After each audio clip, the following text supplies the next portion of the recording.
வணக்கம். கஜா டிவியின் தென் தமிழக முக்கிய செய்தி. கன்னியாகுமரி மாவட்டம் தாளாக்குடியை சார்ந்த தொழிலதிபர் ட்ரிபிள்எஸ் ஃபைனான்ஸ் நிறுவனத்தின் நிர்வாகியின் இல்லத்திற்கு ஸ்ரீ ஜெகத்குரு ஆத்ம சைதன் யானந்தாஜி மகாராஜ் வருகை புரிந்தார். இதனைத் தொடர்ந்து நடைபெற்ற சிறப்பு பூஜை மற்றும் ஆன்மீக நிகழ்ச்சியில் தொழிலதிபரின் குடும்பத்தினர், பக்தர்கள் மற்றும் பொதுமக்கள் திரளாக கலந்து கொண்டனர். நிகழ்வில் கலந்து கொண்ட அனைவருக்கும் ஸ்ரீ ஜெகத்குரு ஆத்ம சைதன் யானந்தாஜி மகாராஜ் அருளாசி வழங்கி ஆன்மீக வாழ்வின் முக்கியத்துவம், இறை நம்பிக்கை, மனித நேயம் மற்றும் ஒற்றுமையின் அவசியம் குறித்து அருளுரை வழங்கினார். இந்நிகழ்வில் தெய்வீகவாதி கௌதமன், தமிழன் கல்வி குழுமம் சார்பில் உதயா உள்ளிட்ட பல்வேறு முக்கிய பிரமுகர்கள் மற்றும் பக்தர்கள் கலந்து கொண்டு ஆன்மீக அருளாசி பெற்றனர். இந்நிகழ்ச்சி பக்தி மற்றும் ஆன்மீக உணர்வை வெளிப்படுத்தும் வகையில் சிறப்பாக நடைபெற்றது.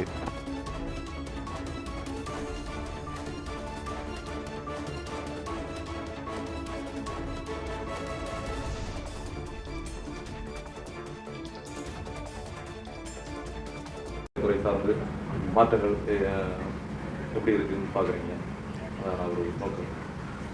புதிய அரசு அமைந்ததுக்கான வாழ்த்துக்கள்.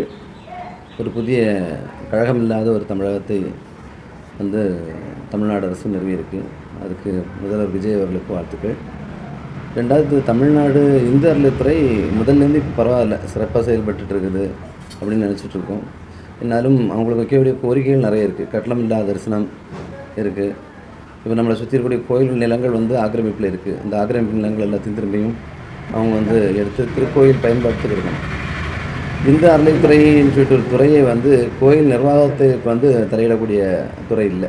கோயிலில் நடக்கக்கூடிய நிர்வாக சீர்களை கரெக்டாக சரியாக கொண்டு வரக்கூடிய ஒரு துறை தான். மற்றபடி கோயில் ஆகம விதிகளுக்கோ கோயில் விழாக்களுக்கோ தலையிடுவதற்கு இந்து அறநிலையத்துறைக்கு உள்ளுக்கு தலையிட்டு அதை இப்படி தான் பண்ணணும் அப்படி தான் பண்ணணும்னு சொல்கிறதுக்கு இந்து அறநிலையத்துறைக்கு எந்த விதமான அதிகாரமும் இல்லை. ஸோ அது கோயிலை ஒழுங்குபடுத்துவதற்கும் கோயில் சொத்துக்களை பராமரிக்கிறதுக்குமான துறை. அந்த துறை செயல்படணும். அதுக்கான இப்போ இருக்கக்கூடிய உயர்து அமைச்சர் ரமேஷ் அவர்கள் சிறப்பாக செயல்படுறாங்க. தற்காலம் கூட திருச்செந்தூர் கோயிலில் நேரடியாக விசாரணைலாம் பண்ணாங்க. ரொம்ப அற்புதமாக இருந்துச்சு. அதே மாதிரி நேரடியாக அமைச்சர்கள் நேரடியாக களத்துக்கு வாரதும், அது குறித்துள்ள விசாரணைகளை மேற்கொள்வதும் சீர்படுத்துவதும் ரொம்ப விசேஷம். அப்புறம் ரெண்டாவது கோயிலில் கட்டணம் அதிகபட்சம் வசூல் பண்ண துவங்கினாங்க. அதையும் உடனே ஆணையற்ற நாங்கள் தகவல் கொண்டு போன உடனே அந்த கட்டண வசூலும் தடுத்து நிறுத்தப்பட்டிருக்கு. கோயில் திருப்பணிகள்லாம் பரவாயில்லாமல் போயிட்டுருக்கு. தொடக்க கால அரசு தானே, போக போக தெரியும். ஹெச்ஆர்என்சி போர்டை பொறுத்தவரையில் இன்னும் திருப்பரங்குன்றம் தீபம் இதுவரைக்கும் அதுக்கான சரியான தீபம் ஏற்றுவதற்கான அரசு ஆணை இதுவரையும் வெளியிடப்படலை. உயர்நீதிமன்றத்தினுடைய கோரிக்கையை ஏற்று அவர்களுடைய உத்தரவின் பிரகாரம் தமிழ்நாடு அரசும் அந்த தீபம் ஏற்றுவதற்கான முழு முயற்சியில் ஈடுபடணும்னு சொல்கிறது கோரிக்கை. கடந்த திமுக அரசு இந்த கோயில் காணிக்கை நகைகள்லாம் உருக்கக்கூடிய அந்த ஸ்கீமை கொண்டு வந்தாங்க. அது இன்னைக்கு அதை நடைமுறைப்படுத்தணுமா வேண்டாமா? இந்த மாதிரியான ஒரு கோரிக்கை. கோயில் கருவறையில் இருக்கக்கூடிய கோயில் பக்தர்களுடைய பணம் அது தனிப்பட்ட முறையில் அரசாங்க பணமெல்லாம் இல்லை. அது உருக்கிறதுக்கு முதல்ல உத்தரவு கொடுத்ததே சேகர்பாபுடைய தனிப்பட்ட விருப்பம் தான். அது அரசுடைய விருப்பம்னு கூட சொல்ல முடியாது. அது அவ்வளோத்தையும் ரிசர்வ் பேங்கில் கொண்டு வச்சுருக்கோன்னு சொன்னாங்க. அது எந்த அளவுக்கு உண்மையினதான் தெரியாது. அந்த நகைகள் திரும்பவும் திருக்கோயில் பயன்பாட்டுக்கு வரணும், அதான் உண்மை. அது மிகப்பெரிய தவறு. அது இல்லாமல் எல்லாருமே ஏழைகள் தன்னுடைய வேண்டுதல் நிமித்தமாக கொடுக்கக்கூடிய பொருட்கள், அந்த பொருட்கள் அந்தந்த கோயிலுக்கு பயன்பாட்டுக்குரியதாக இருக்கணுமே தவிர்த்து அரசு பயன்பாட்டுக்குரியதாக இருக்கக்கூடாது. அது சேகர்பாபு செய்து மிகப்பெரிய தவறு. அது மட்டும் இல்லாமல் தமிழ்நாட்டில் திராவிட முன்னேற்ற கழக ஆட்சியில் திருக்கோயில்களுக்கு மிகப்பெரிய துரோகங்கள் நடந்தது. அந்த துரோகங்கள் இன்னும் நடக்காமல் இருக்கிறதுக்கு அதனால தான் சேகர்பாபு அமைச்சர்கள் இப்போ இல்லை. அது மாதிரிலாம் தவறுகள் நடக்காமல் இருக்கணும். அந்த நகைகள் உருக்கப்பட்டு எங்கே போச்சுன்னு சொல்கிறது இதுவரையும் கேள்விக்குறியாக தான் இருக்குது. எல்லாம் துறை சார்ந்த நிதி அறிக்கை வெளியிடுறாங்க, வெள்ளை அறிக்கை. அது இந்த அறநிலையத்துறை சார்பில் வெள்ளை அறிக்கை வெளியிடணுமா? அதுக்கான இல்லை, இந்து அறநிலையத்துறை சார்பில் ரமேஷ் அதிரடியாக அமைச்சர் ரமேஷ் அதிரடியாக நிறைய நிகழ்ச்சிகளில் போயிட்டுருக்காரு. வெள்ளை அறிக்கை விட வேண்டிய அவசியம் இல்லை. ஏன்னா அதிகபட்சமாட்டு வருமானம் வரக்கூடிய ஒரு துறை வருமானம் இல்லாமல் கடலில் இயங்கக்கூடிய துறைகளுக்கு மட்டும்தான் வெள்ளை அறிக்கை வெளியிடணும்.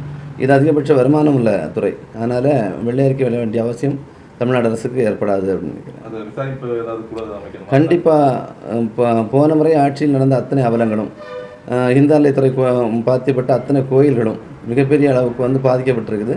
விழாக்கள் முடக்கப்பட்டிருக்குது. நிறைய கோயில்களில் தீபமே இல்லை.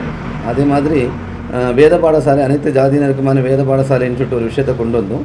அது இது வரைக்கும் நடைமுறைப்படுத்தவே இல்லை. திருச்செந்தூர் முருகன் கோயில் பொறுத்தவரையிலையும், இங்கே தானுமலை சுவாமி கோயில் பொறுத்தவரையிலையும் அதுக்கு வேத பாடசாலை எங்கே இருக்குது?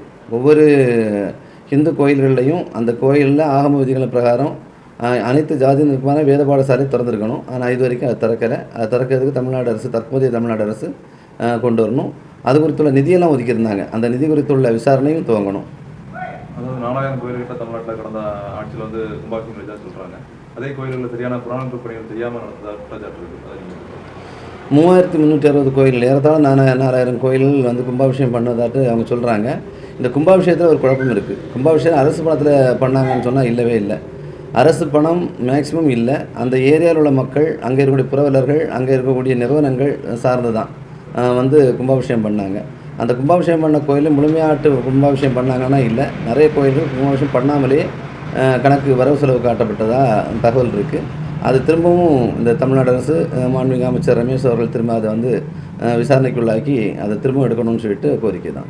தமிழில் அர்ச்சனை செய்யப்படும், அது வந்து நடந்த நடைமுறையில் இருக்குது. அதுக்கும் ஒரு விதமான அது நான் முதல்ல சொன்னேன். தமிழ்நாட்டில் தமிழ் அர்ச்சனை வந்து கண்டிப்பான முறைக்கு வேணும். அனைத்து ஜாதியினருக்குமான வேத பாடசாலை தமிழ் மற்றும் எப்போது நீங்கள் இப்போ வந்து பார்த்திங்கன்னா அந்த அனைத்து ஜாதியினருக்குமான வேத பாடசாலையை வந்து ஒரு சார்பாக தான் இருக்குது. எல்லா ஜாதியினரும் வேதம் படிக்கணும் அப்படின்னு சொல்லிட்டு கணக்கில் எல்லாம் இல்லை. ஏன்னா வேதம் கற்றுக் கொடுக்கக்கூடியவங்க வந்து அனைத்து ஜாதியினருமே இல்லை. அதனால் அது முதல்ல கொண்டு வரணும். ரெண்டாவது, தமிழ் ஒவ்வொரு கோயில்லையும் அந்த டெய்லி அர்ச்சனை பண்ணப்படுதா அப்படின்னு சொன்னால் இல்லை. நம்ம சொல்லிகிட்டு இருக்கோம் தமிழில் அர்ச்சனை நடக்குது அப்படின்னு சொல்லிட்டு. ஆனால் எல்லா கோயில் கருவறைகள்லையும் வந்து வேதம் வந்து சமஸ்கிருத வேதம் ஓதப்பட்டிருக்குது. பாயிரங்கள் மட்டும்தான், தேவார திருவாசக பதிகங்கள் மட்டும்தான் அது ஒரு ஓதுவார் பாடிட்டுருக்கார். அப்படி இல்லாமல் முழுமையான அர்ச்சனை தமிழில் அர்ச்சனை வர்றது வரவேற்கத்தக்கது தான். அதேமாதிரி இப்போ இஸ்லாம் பார்த்துக்கிட்டிங்கன்னா இந்த உலாமார்களுக்கு நலத்திட்டம் கொடுக்குறது, இந்த நோன்பு கட்சிக்கு கொடுக்குறாங்க. இதேமாதிரி இந்துக்களுக்கு வந்து சபரிமலை போகிறதோ, காசி யாத்திரைக்கு போகிறதோ, அந்த மாதிரியான என்ன மாதிரி உதவிகள் அரசாங்கம் பண்ணணும்? அது நம்மளுக்கு வந்து தமிழ்நாட்டை பொறுத்தவரையில் வந்து ஹிந்து கோயில்கள் மட்டும்தான் பொது சொத்து. கிறிஸ்தவ இஸ்லாமிய தேவாலயங்கள் தனி சொத்து தானே. அவங்களுக்கு தனி சொத்து, அவங்களுக்கு வக்பு வாரியம் இருக்குது, கேட்குறது ஆள் இருக்குது. தமிழ்நாடு கோயிலில் கேட்குறதுக்கு எந்த இயக்கங்கள் இருக்குதுன்னு நினைக்கிறீங்க? அது ஒரு பெரிய குழப்பம் இருக்குதுல்ல. இப்போ உலமாக்களுக்கு வந்து பைக்கு கொடுக்குறாங்க. அதே நேரம் ஒவ்வொரு கோயிலின் அர்ச்சகர்களுக்கும் அதை சார்ந்திருக்கக்கூடியவங்களுக்கும் எதுவுமே இல்லை. ஒரு பள்ளிவாசலோ ஒரு சர்ச்சோ இருந்துச்சுன்னா அவங்களுக்கு மட்டும்தான் பிரயோஜனம். ஆனால் ஒரு கோயிலை பொறுத்தவரையில் பூக்கட்டுறவங்க முதல் கொண்டு அனைத்து ஜாதியினருக்கும் அதில் பயன் இருக்குது. ஸோ அது தவறான ஒரு விஷயம். ஒரு சமய சார்பற்ற அரசு ஒரு மதத்திற்கு மட்டும் வந்து பயனாளியாக இருப்பதும் மொத்த வருமானத்தை இன்னொரு மதத்தில் சுரண்டுறதும் தப்பு. இங்கே காசி யாத்திரைக்கு மத்திய அரசு நிதி கொடுத்துட்ருக்கு காசி யாத்திரை போகிறதுக்கு. அதே மாதிரி தமிழ்நாடு முழுவதும் இருக்கக்கூடிய எல்லா திவ்ய தேசங்களையும் எல்லா சிவாலயங்களுக்கும் போவதற்கு தமிழ்நாடு அரசு ஏதாவது ஒரு வழிவகை செய்திருந்தால் மூத்த குடிமக்கள் போகிறதுக்கு ரொம்ப வசதியாக இருக்கும். இப்போ இருக்கக்கூடிய அரசு வந்து என்ன மாதிரியான அரசியல் சூழல் வந்து பார்த்தீங்கன்னா கட்சி விட்டு கட்சி தவக்கூடியது, எம்எல்ஏ ராஜினாமாலாம் இருந்துட்டு இருக்கு. அது எந்த மாதிரி நோக்கத்துக்கு போய் சேரும்னு பார்க்குறீங்க? இது ஒரு ட்ராமா. ஆமாம், இது இங்கே தாங்க போகிறோம். தமிழ்நாட்டில் புதுசெல்லாம் இல்லையே. இங்கே தாங்க போகிறதும் அங்கேருந்து இங்கே வரதும். இப்போ தாவேக அரசு எல்லாரையும் வந்து குதிரை பேரம் வச்சு வாங்குறாங்க அப்படின்னு சொல்கிறது இல்லை. போனால் பதவி கிடைக்கும்ல ஆசையில் எல்லா எம்எல்ஏக்களும் அங்கே பார்த்து போகிறாங்க. ஆனால் போன காரியங்கள் அவங்களுக்கு நிறைவேறாதுன்னு வரும்போது திரும்பியும் தாய் கழகத்தை பார்த்து திரும்பதுக்கான முகத்துவாரங்கள் தான் இருக்கே தவிர்த்து அங்கே நிலையாக இருக்கிறது மாதிரியே இல்லை. இங்கே தமிழ்நாட்டில் தொங்கு சபை வர்றதுக்கான வாய்ப்பு இருக்குதா? ஆன்மீக இல்லை, தமிழ்நாட்டில் தொங்கு சட்டசபை வர்றதுக்கான வாய்ப்புகள் இல்லை. இனி ஒரு வருஷ காலத்தில் வந்து ஒரு பயங்கரமான அரசியல் நெருக்கடி உருவாகிறதுக்கு வாய்ப்பு இருக்குது. சரி, அண்ணாமலையோட அரசியல் பிரவேசம் எதை நோக்கி இருக்கும்? அவருடைய அண்ணாமலை திரும்பவும் சொல்கிறாரு அது அரசியல் இல்லைன்னு சொல்கிறாரு, அரசியல் சார்புன்னு சொல்கிறாரு. இன்னொன்று வந்து அண்ணாமலையினுடைய வளர்ச்சி பாரதிய ஜனதாவுடைய வளர்ச்சியாக இருந்த காலம் போய் இப்போ அண்ணாமலை தனிப்பட்ட முறையில் வளர்ச்சின்னு சொல்லிட்டு ஒரு விஷயத்தை கொண்டு வராரு. அது ஒரு இயக்கம் தானே துவங்கியிருக்காரு, இன்னும் அரசியல் இயக்கமாக அது இன்னும் ப்ரமோஷன் கொடுக்கல. இன்னொரு விஷயம், அவர் நிறைய பேசுகிறாரு, அது செயல்பாட்டுக்கு வருமானது ஒரு பெரிய சந்தேகம் தான். இதே போன்ற அரசியல் எதிர்காலம் அண்ணாமலைக்கு இருக்குமா? ரொம்ப கஷ்டம். கிராம கோயில்கள் நிறைய இருக்குது. அறநிலைத்துறை கீழே வராத கிராம கோயில்கள் இருக்குது.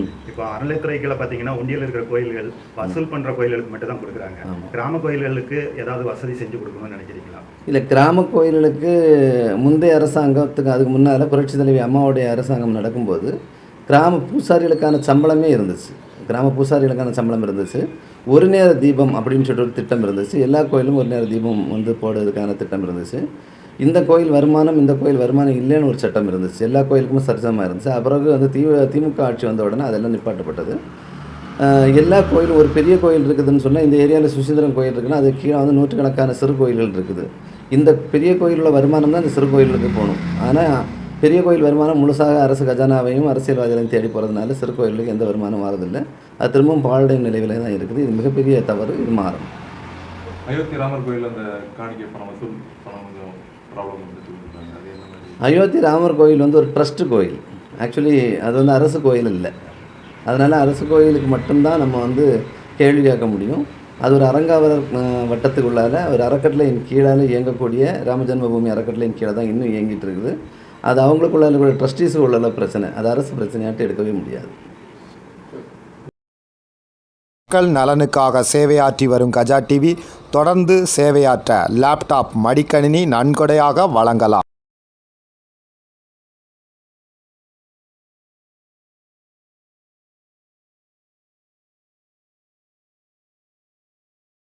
உங்கள் தொழில் சிறக்கவும், தொழில் நிறுவனங்களின் விவரங்கள் மக்களிடம் கொண்டு செல்ல கஜா டிவி நம்ம ஊர் வணிக தகவல் நிகழ்ச்சியில் விளம்பர தொடர்புக்கு 9659520537